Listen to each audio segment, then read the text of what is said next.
তৃণমূল থেকে suspend doctor Shantanu Sen ও আরাবুল ইসলাম। দলের শীর্ষ নেতৃত্বের সিদ্ধান্তের কথা জানান তৃণমূল সহ সভাপতি জয়প্রকাশ মজুমদার। সাসপেন্ডের কারণ জানানো না হলেও জানা যায়, দুই নেতার বিরুদ্ধে দল বিরোধী কাজের অভিযোগ আছে। ডক্টর শান্তনু সেন রাজ্যসভার প্রাক্তন সাংসদ, অন্যদিকে আরাবুল ইসলাম ভাঙড় এক পঞ্চায়েত সমিতির সহ সভাপতি। 2006 সালে তিনি ভাঙড়ের বিধায়ক হয়েছিলেন। এই দুই নেতার বিরুদ্ধে নানা সময়ে নানা অভিযোগ উঠছে।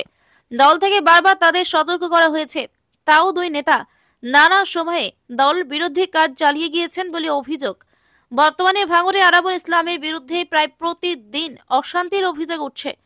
তার ঝামেলা শওকত মোল্লা অনুগামীদের সঙ্গে। নিজের দফতরে ঢোকা নিয়ে পঞ্চায়েত সমিতির বর্তমান পদাধিকারীদের সঙ্গে অশান্তি হয়েছিল। তৃণমূল প্রতিষ্ঠা দিবসে ভাঙড়ের হাতিশালায় অশান্তি করার অভিযোগ ওঠে আরাবুলের বিরুদ্ধে, যা নিয়ে দল অসন্তুষ্ট ছিল। এইসব কাজের জন্য আরাবুল ইসলামকে বহিষ্কার করা হয়েছে বলে জানা যাচ্ছে।